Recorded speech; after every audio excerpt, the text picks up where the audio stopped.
Selamat malam, bersama saya lagi Dr. Benny Wulur SHMAKes. Jadi di sini saya akan melakukan klarifikasi part kedua ya. Terutama di sini saya tetap menghormati LQ, tapi saya mungkin kecewa karena ada dugaan-dugaan ucapan dari Bambang Hartono dari LQ. Ya, tapi di sini karena namanya cuma Bambang Hartono dari LQ, tentunya saya tidak terhadap seluruh grup LQ, tapi hanya kepada yang diduga diucapkan oleh Bambang Hartono dari LQ ya. Nah, jadi di sini saya mau sampaikan ya. Pertama, sebagai seorang lawyer seharusnya kita menjaga kode etik. Kalau tidak sependapat itu menurut saya adalah suatu pelanggaran kode etik dan tidak etis apabila seorang advokat yang memiliki sudut pandang yang berbeda kemudian mencoba diduga melakukan mendiskreditkan atau diduga melakukan pencemaran nama baik dan dugaan fitnah ya terhadap seseorang ya. Jadi di dalam menjalankan tugas, apakah seorang lawyer ketika berbeda pendapat ketika membela kliennya masing-masing, ketika lawyer itu kalah berarti pendapatnya salah dan pada akhirnya dia berarti tidak benar. Lawyer itu namanya membela, pasti ada menang ada kalah. Pendapat itu juga masyarakat yang menilai, bisa salah bisa benar. Tinggal masyarakat itu yang menilai ikut pendapat yang mana. Tapi diduga rekan Bambang Hartono ini menurut saya nggak tahu ya apakah dia belajar bela diri atau enggak. Karena kalau orang belajar bela diri itu pasti menanamkan jiwa-jiwa satria seperti yang Deddy Corbuzier juga selalu sampaikan. Saya sempat akan mengutip ya ucapan dari seorang Deddy Corbuzier pada saat dia membahas mengenai dugaan penganiayaan yang dilakukan oleh Maria Dandi ya. Jadi orang yang belajar bela diri minimal dia sebetulnya belajar nilai-nilai kesatria. Ya dulu waktu kecil saya kalau kecewa ya ketika saya mendalami bela diri ya lebih baik kita bertarung 1 lawan 1 tidak keroyokan ya. Kalau kita kalah ya kita latihan lagi. Ya terus kalau kita memang harus ada di dalam satu ring pertarungan, ya kita bertarung itu 1 lawan 1 tidak keroyokan. Dan di situ kita belajar nilai dan jiwa sportif. Apa yang disebut dengan nilai dan jiwa sportif itu adalah satu ya kan tidak main belakang. Ya kan kalau berani di depan. Ya kan terus kalau kita namanya manusia, ya manusia itu ada sifat baik dan buruk. Ya. Ada kekurangan di balik suatu pendapat, tentu ada kelemahan dan kekurangan sepanjang kita masih manusia. Tapi kalau sudah merasa pendapat itu paling benar, ya saya juga sulit gitu ya. Jadi susah kalau kerjanya hanya bisa diduga melakukan pencemaran nama baik dan dugaan fitnah. Ya kalau saja masih zaman masih kecil mungkin saya akan minta dibuatkan ring ya untuk bertarung secara UFC, apakah secara one pride ya atau secara aturan kickboxing dengan rekan Bambang Hartono ini ya. Mungkin saya akan lakukan seperti itu. Cuman kan sekarang sudah eranya ya kebetulan kita lawyer ya, mungkin lebih tepatnya kita mengadu debat lah ya. Mengadu debat ya, kemudian kalau perlu di TV mana kita juga masuk, di podcast mana kita masuk, silakan paparkanlah pendapat siapa yang benar. Tapi bukan dengan menilai pendapat orang lain dengan tidak ikut-ikutan merasa diri benar. Jadi diduga ini ada dugaan LQ law firm yang mana saya tidak menuduh seluruh LQ keseluruhan karena ini cuma ada kata-kata dari Bambang Hartono. Diduga Bambang Hartono berbuat tidak fair. Kalau dia membela seluruh nasabah Kresna dari awal, dia ketika ada sesuatu yang menguntungkan untuk kliennya dan tanpa memikirkan klien yang lain, kita bisa lihat di sini. LQ Indonesia Law Firm resmi mencabut laporan polisi terhadap AJK. Ya. Nah, setelah itu dia kemana? Ya, dari rekan Bambang Hartono ini kemana? Kita berjuang kepada OJK sampai audiensi segala. Nah, ketika dia merasa ada sesuatu yang entah diduga dia merasa dari AJK ini ingkar lah, atau dari dia malah AJK-nya tidak ingkar tapi dia cari klien lagi yang baru, ya kan, padahal udah ada komitmen, biasanya tidak boleh cari klien lagi, ya. Nah, tapi kalau dia udah urusannya sama AJK, kenapa dia menyerang lawyer lain yang sama sekali tidak pernah, ya, tidak pernah melakukan, yang dalam artian menyerang ini bukan secara fisik, tapi diduga menyerang secara dugaan pencemaran nama baiknya. Ya, di dalam berita-berita yang LQ buat itu ada ditulis jelas-jelas nama saya secara lengkap, Benny Wulur, ya. Jadi saya kasih tahu, Benny Wulur bukan antek-antek daripada AJK. Benny Wulur juga bela kepentingan nasabah, ya, dan boleh diklarifikasi kepada nasabah-nasabah Benny Wulur itu sendiri. Ya, jadi kalau LQ sekarang mau dagang, ya, mau dagang, yang diduga, saya nggak bilang dari LQ-nya, tapi Bambang Hartono-nya yang bicara, katanya hubungi ke dia untuk membatalkan sol. Saya kasih tahu, ya, membatalkan sol itu nggak usah daftar ke LQ, tidak tanda tangan aja itu perjanjiannya juga sudah tidak masuk sol, ya, gratis, ya, jadi nggak perlu daftar ke LQ. Nah, sekarang lawyer kalau mau cari duit, ya, saya mau ngasih tahu lagi, kalau kita mau fight misalnya lawyer nih di awal, ya kan, ya tentu kita malah nggak bilang-bilang ke yang lain. Kenapa? Kalau sekarang kita fight, ya, misalnya dalam satu kasus pidana, ya, waktu kasus pidana itu LQ resmi mencabut laporan polisi terhadap AJK, itu juga klien-kliennya kan cuma beberapa orang, ya kan. Nah, makanya bisa restoratif justice. Kalau seluruh nasabah AJK daftar semua kepada LQ, misalnya taruhlah membayar 2 juta rupiah, ya, dikali 1000, berarti kantor hukum, saya nggak sebut LQ lah, kantor hukum manapun dapat 2 miliar. Ketika udah dapat 2 miliar, sistem hukum di Indonesia, karena nggak mungkin ada dapat lagi negosiasi secara eksklusif sampai bisa cabut laporan, berarti yang terjadi apa? Yang terjadi harus proses hukum. Nah, kalau proses hukum itu kalau udah viral biasanya tidak mungkin eksklusif lagi, pengusahanya juga fight, kan begitu. Nah, akhirnya apa yang terjadi di polisi, di jaksa, PNPT, MAPK, taruhlah 3-4 tahun lagi sudah inflasi, ya. Udah gitu kalau perusahaan saham nilainya sudah boleh dibilang mungkin mendekati 0, apalagi kalau sudah diciu. Ya, walaupun kita nasabah preferen sudah diciu, ya, ada kata-kata nanti dari jaksa misalnya dikembalikan kepada korban. Nah, yang nggak lapor pidana mesti nggak terima loh, dikembalikan kepada korban juga nggak jelas juga cara bagikannya gimana. Apakah dibagikan yang kecil dulu atau dibagikan proporsional, itu nggak jelas.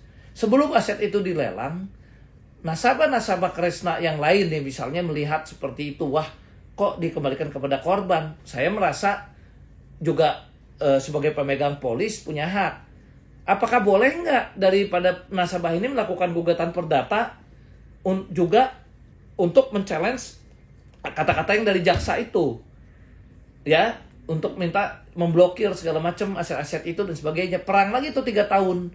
Artinya kalau 3 tambah 3 tahun berapa? 6 tahun, 7 tahun. Sudah diciu, ya, karena kalau udah terjadi perang, pengusahanya nggak bisa bisnis kan terjadi ciu. Nah, meskipun itu preferen, ya, udah terjadi cabut izin usahanya, ya kita pakai logika lah. Udah cabut izin usahanya, kitanya sendiri perang saudara juga, akhirnya saling berebut. Udah cabut izin usaha 6 tahun, ya, kemudian diduga sudah jadi inflasi. Nah, kemudian itu yang dibagikan.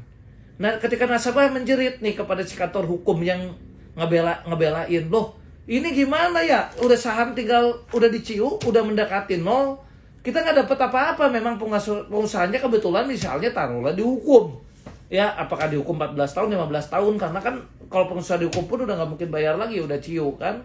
Nah, ya, tapi kalau 2 juta rupiah dikali 1000 artinya 2M, ya. Nah, 2M, nah, kalau dari berbagai investasi bodongnya ada 7, 2 kali 7 itu udah 14M.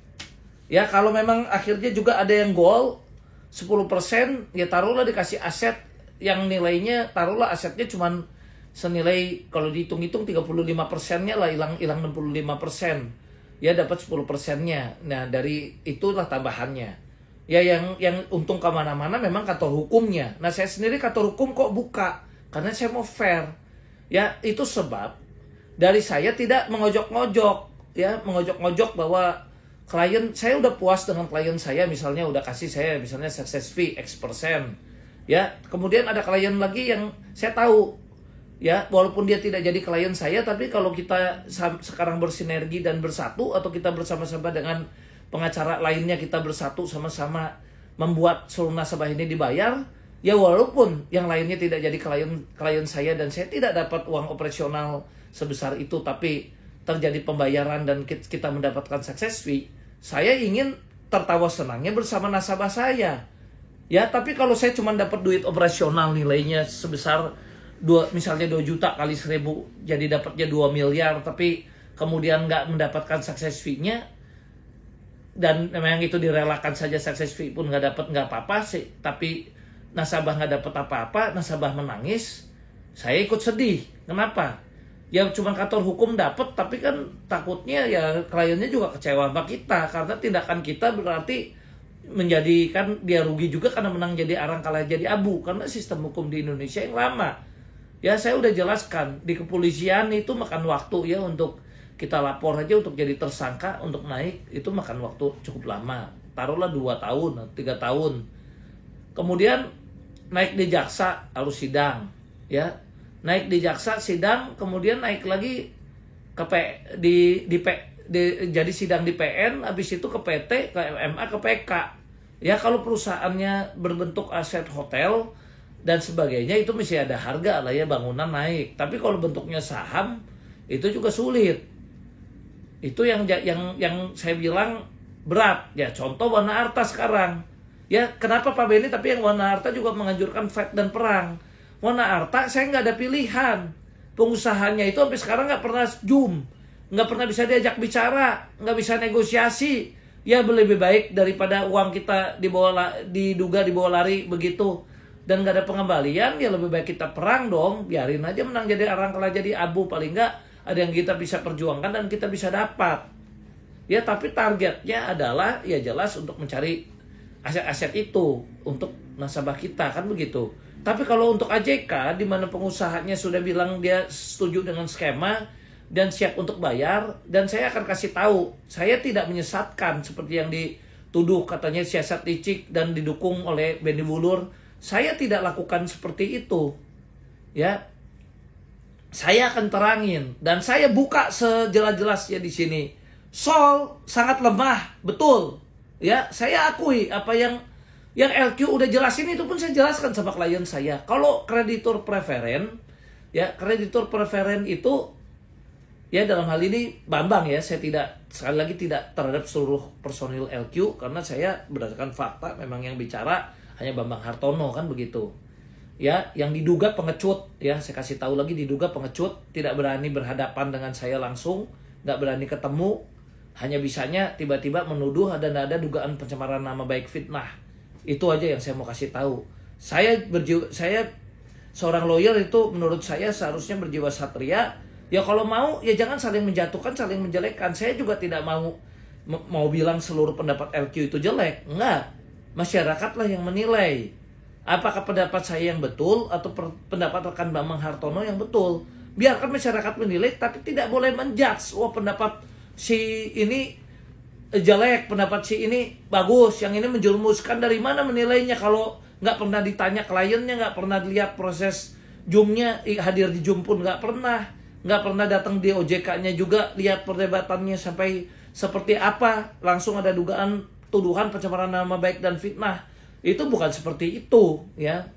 Sebagai laki-laki itu harus menjunjung tinggi nilai satria, fair ya, tidak diduga berlaku seperti perempuan pengecut ya. Jadi kalau mau ya jangan bawa-bawa. Saya tidak akan membawa anak buah saya tidak akan membawa staf-staf saya membawa diri saya sendiri, Benny Wulur ya, dan tidak boleh staf-staf saya diganggu karena ini pendapat murni, pendapat pribadi saya ya. Diduga, saya selalu bilang diduga karena asas praduga tak bersalah, saya selalu bicara begitu. Jadi di sini saya mau jelaskan, karena Sol lemah, sangat lemah betul. Tapi kalau Sol perusahaannya bangkit, kemudian ada harapan jadi dibayar yang tadi saya bilang daripada kreditur kita menjadi kreditur preferen, itu yang saya selalu bilang, kita jadi kreditur preferen, kemudian kita jadi kreditur preferen tapi perusahaannya diciu, cabut izin usaha, contohnya Wana Arta, ya sahamnya juga sentimennya jadi negatif, investor nggak ada yang melirik, ya pengusaha taruhlah dihukum, ya setelah itu kita akhirnya dapat hasil perang yang tadi saya bilang sampai jadi perang saudara segala macem. Terjadi juga mungkin inflasi, contohnya first travel aja baru diputus mungkin setelah 6 tahun 7 tahun katanya dikembalikan kepada korban, nggak tahu sisanya udah tinggal berapa, dan kalau terjadi inflasi juga nggak tahu jadi berapa. Nah itu yang menurut saya juga diduga sangat merugikan nasabah. Tapi kalau Sol betul lemah, betul ya, saya nggak bilang jadi lebih benar dari jadi kreditur preferen. Kreditur preferen itu yang terbaik, dia paling utama. Sol itu dibayarnya di belakang, perlindungannya lemah, betul.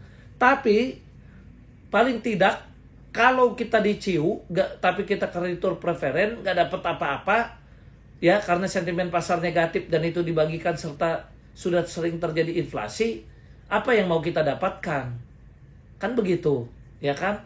Itu yang saya jelaskan berkali-kali. Kecuali pengusahanya diduga kabur, ya kan, dan segala macam. Tapi di sini kan nyataannya dari Pak Michael Steven sendiri hadir dalam Zoom, dia ada di Jakarta. Saya pun pernah ketemu langsung dengan Pak Michael Steven. Jadi tidak ada Pak Michael Steven katanya kabur dari luar Jakarta, nggak ada. Saya sendiri ketemu kok secara fisik, ya. Dan saya juga dan nasabah-nasabah yang lain pun saya kasih tahu karena kita nggak mau main belakang, ya. Dan saya kalau ketemu pun juga bernegosiasi untuk klien-klien saya, ya kan. Nah kita berbuat yang terbaik lah untuk klien-klien kita, gitu kan. Walaupun saya tidak juga merasa menyesal dan saya merasa berbahagia kalau perbuatan saya ini pada akhirnya juga membuat dan berdampak seluruh nasabah menjadi terbayar. Menurut saya hitung-hitung menabung karma baik, kan begitu. Ya kalau Sol, ya kita memang jadi paling belakang, ya dibayarnya itu paling belakang kalau Sol itu, ya perlindungannya juga paling lemah.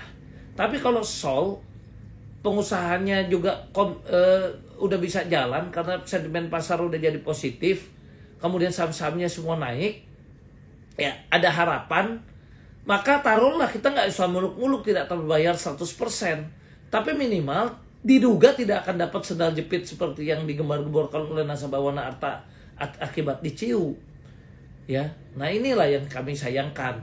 Sementara di dalam perjanjian Sol itu pun kan sudah disepakati juga, ada dibuat perjanjian kapan dibayarnya segala macam, dan memang nanti adanya katanya juga ada percepatan lewat properti. Ya sementara LQ sendiri juga waktu itu menyelesaikan nasabahnya dengan mendapatkan properti. Nah kalau murni LQ yang dikatakan oleh Bambang, sekali lagi bukan LQ secara keseluruhan karena ini diduga hanya Bambang Hartono seorang dari LQ ya yang bicara, jadi saya berdasarkan fakta ini saja, itu merasa bahwa dia mau membela kepentingan nasabah dan bukan, ya sorry ya kita sama-sama bisnis lah, perusahaan jasa, tapi tidak boleh lah ada dugaan pencemaran nama baik dan fitnah dengan menjatuhkan sesama rekan sejawat, ya harusnya tidak begitu. Nah itu tinggal kasih tahu aja apa bedanya kalau tidak ambil Sol atau enggak. Ini argumen saya seperti ini, ya silakan dibantah. Ya bukan kita dituduh jadi antek-antek lah, jadi apalah, ada dugaan-dugaan yang merusak nama baik kita, itu diduga tidak fair, ya menurut saya seperti itu. Dan saya tidak akan balas, saya cuma meluruskan. Ya sekali lagi saya sampaikan di sini, ya jadi kalau Sol kita, tapi si AJK ini nggak punya utang ke yang lain, ke bank nggak ada, ke yang lain nggak ada. Artinya meskipun kita Sol, tanggung jawab dia tetap aja sama nasabah. Tapi dia pun juga bukan berniat tadinya merubah aja semua kita nasabah itu jadi Sol. Itu akibat daripada OJK kalau tidak ada jalan keluar akan diciu. Nah untuk menghindari ciu dan sampai saat ini masih tetap di PKU, jalan satu-satunya sesuai dengan POJK 71 ya pasal 23 dan 24 itu ada jalan keluarnya. Nah itulah caranya memang melalui Sol, ya pinjaman subordinasi tadi.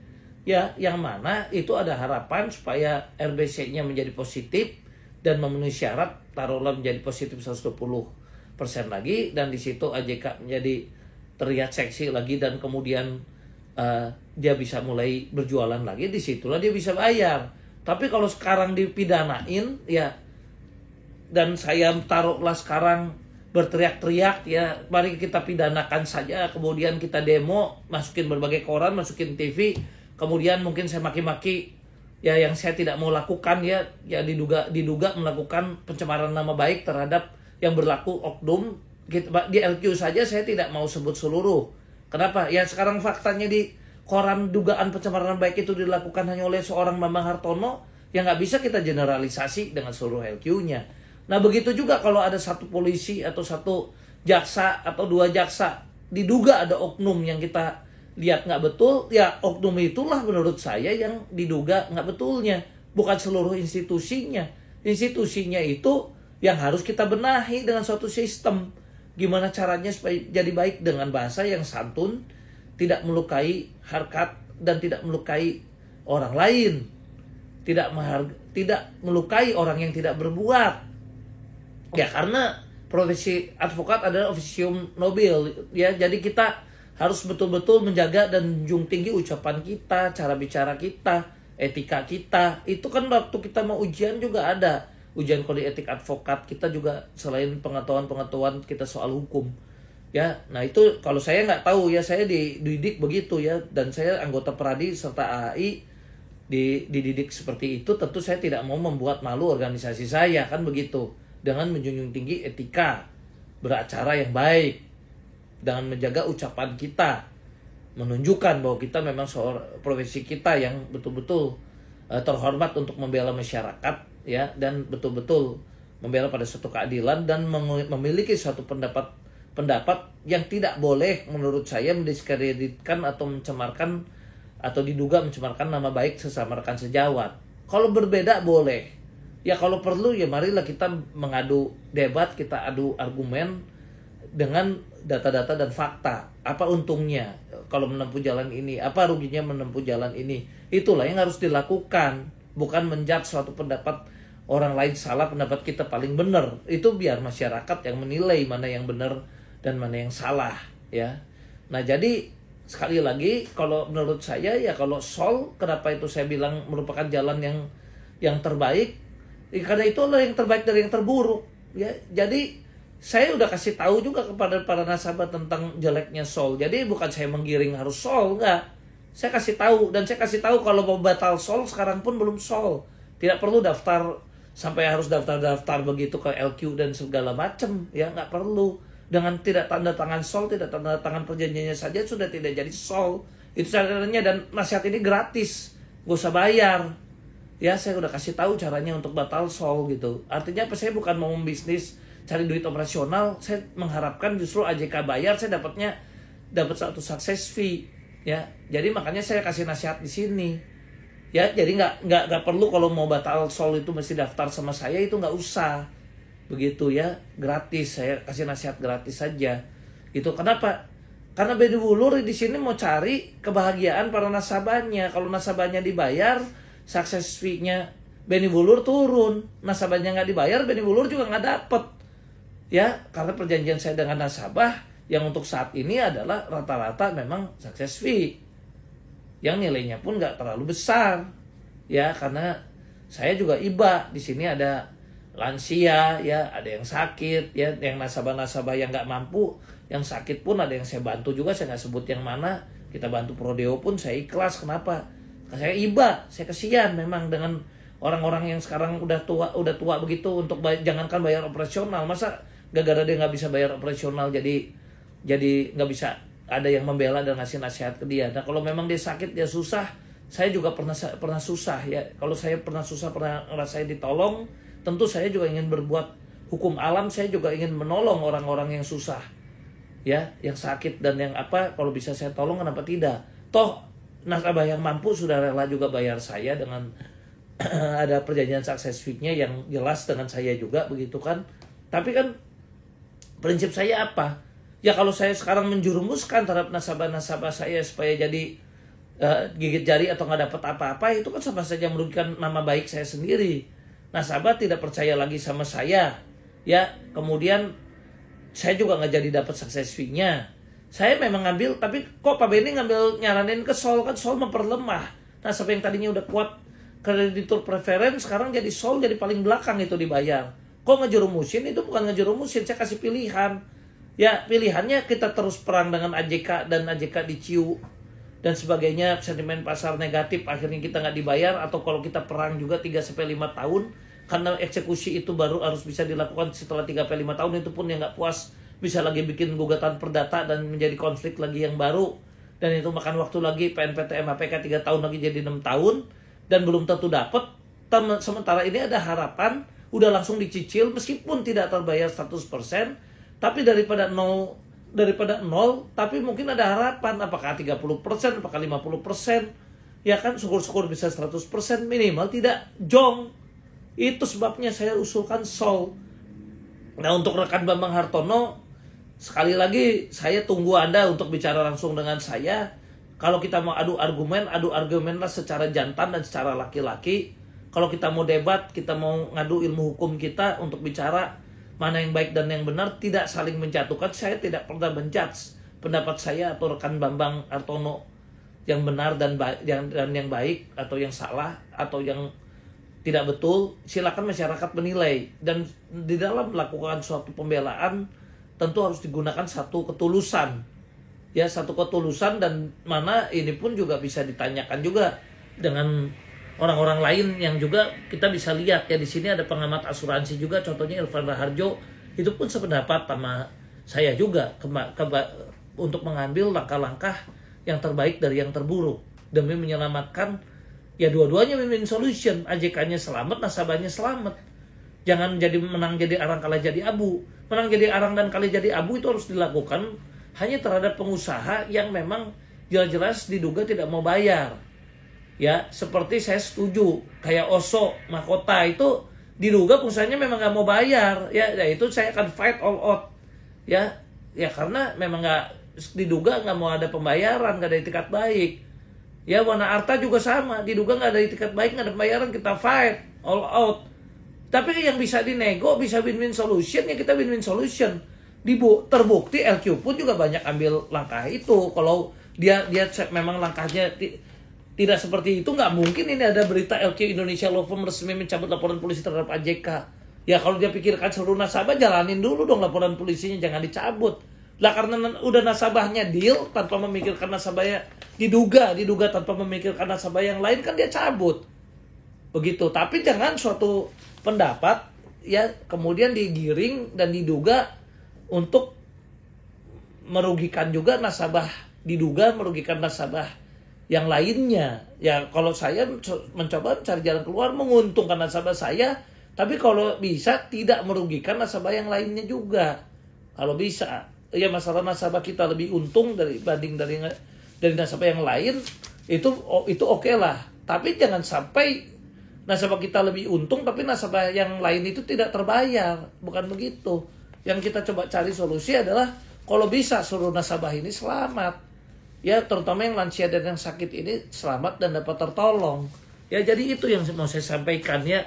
Sekali lagi, jadilah untuk advokat muda atau dimanapun Anda berada, ya, menurut saya jadilah advokat menunjukkan kelas kita, ya, kelas kita, bahwa kita paling tidak berusaha jadi orang yang terhormat, tidak menyerang, tidak menyakiti, bahasa kita pun yang santun, karena kualitas kita dinilai dari santunnya, bahasa kita, etika kita, tata cara kita bertingkah laku, itulah yang dinilai oleh masyarakat.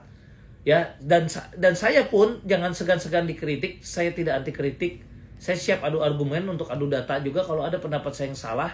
Tentu saya mau belajar dari orang yang menasihati saya itu. Ya, karena di atas langit ada langit, itu saya berpegang teguh. Ya, dan saya senang belajar. Dan kalau saya ada yang salah, saya juga siap untuk dikritik baik oleh staf saya, bawahan saya, masyarakat, dan siapapun juga. Tolong ingatkan saya mau belajar. Daripada saya terjerumus, saya merasa diri saya paling benar dan kemudian saya terjerembab jatuh karena ternyata pendapat saya akhirnya salah dan saya mau memperbaiki jadi sudah terlambat. Untuk apa jadi seperti itu? Ya, jadi saya lebih baik diingatkan, kalau memang saya salah, ya saya akan perbaiki. Ya. Nah, itulah yang menurut saya harus dilakukan. Ya, untuk itu saya ucapkan terima kasih ya untuk rekan-rekan semua dan para klien yang sudah setia mau ikut percaya kepada saya. Ya, sekali lagi saya kasih tahu, Sol memang betul paling lemah kita jadi merubah, tapi bukan niat saya mencelakai. Tolong renungkan juga betul-betul, tolong pikirkan semua dalam-dalam apakah pendapat saya benar atau tidak. Ya, dan silakan untuk mencermati juga dan menghayati nasihat-nasihat dari rekan Bambang Hartono. Silakan masyarakatlah yang memilih. Saya tidak akan bilang pendapat dari Bambang Hartono salah atau pendapat saya yang salah, tapi logikanya dari paparan saya itu tentu masyarakat yang bisa menilai pendapat manakah yang kira-kira lebih benar, lebih bisa menguntungkan daripada rekan-rekan atau daripada nasabah yang sementara ini sudah telanjur pegang polis. Apalagi saya mau kasih tahu, ya 80% sudah ikut PKB. Nah, kalau udah ikut PKB, udah ada kata-kata mengakhiri polis. Ya, itu gimana mau jadi preferen, ya. Nah, kalau sudah mengakhiri polis, artinya upaya hukum yang bisa ditempuh kan gugatan juga sama, gugatan perdata PNPT MAPK yang makan waktu 3-4 tahun. Itu sebabnya saya menyarankan, ya sudah tanggung begini juga, ya sudahlah. Kenapa kita tidak menyelamatkan dulu perusahaan ini supaya bisa jalan, sehingga dengan cara Sol yang memang ada risiko, saya juga kasih tahu, nggak saya tutupi ya. Jadi tidak betul kalau rekan Bambang Hartono dari yang diduga selalu bilang saya antek-antek dan nggak mau cerita jujur. Silakan tanya kelemahan-kelemahan daripada Sol, dan boleh tanya juga ke rekan Bambang, ke LQ, itu juga pasti dia juga bisa jelaskan. Tapi tinggal pendapat logikanya.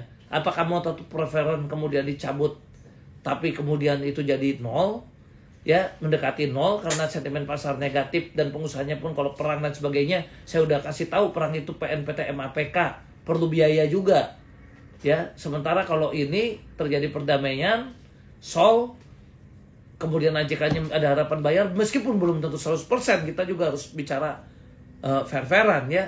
Dalam dugaan investasi bodong ini mana ya yang bisa kembali 100% murni, kan begitu. Sampai sekarang belum. Ya, termasuk dari klien LQ mana yang kira-kira bisa selesai 100%, dan saya siap untuk bertemu, kita adu data ya. Anda diselesaikan udah berapa banyak klien, saya udah diselesaikan udah berapa banyak klien, ya kan. Dan kliennya pun boleh kita hadirkan sama-sama. Jadi kita juga jangan dituduh jadi cuman apa namanya ngomong benar atau tidaknya, ya kita bawa datanya ya. Tapi bedanya Benny Wulur tidak beriklan. Ya, dia bisa pegang janji, ya, dia bisa pegang janji dan tidak cari, sekali lagi tidak cari duit operasional yang habis itu dampaknya ketika nasabah pada akhirnya nggak dapat apa-apa, ya duitnya sudah banyak keluar. Itu aja bedanya. Tapi saya tetap menghargai apapun pendapat daripada rekan Bambang Hartono dari LQ, dan saya kali lagi saya tetap menghormati rekan LQ yang lainnya karena fakta yang muncul di berita memang cuman rekan Bambang Hartono dari LQ. Tapi tidak berarti kepada seluruh tim LQ. Saya tetap menghormati semuanya, ya, termasuk tim LQ lainnya. Sekali lagi saya ucapkan, ya, mohon maaf sebesar-besarnya seandainya ada kekurangan dari yang saya sampaikan ini, ya. Dan saya juga ucapkan permohonan maaf ya atas segala tindakan dan perbuatan saya yang kurang berkenan. Sekian, terima kasih, salam sehat. Semoga apa yang kita cita-citakan, terutama para klien saya, bisa mendapatkan haknya dengan baik dan bisa dibayar kembali. Terima kasih.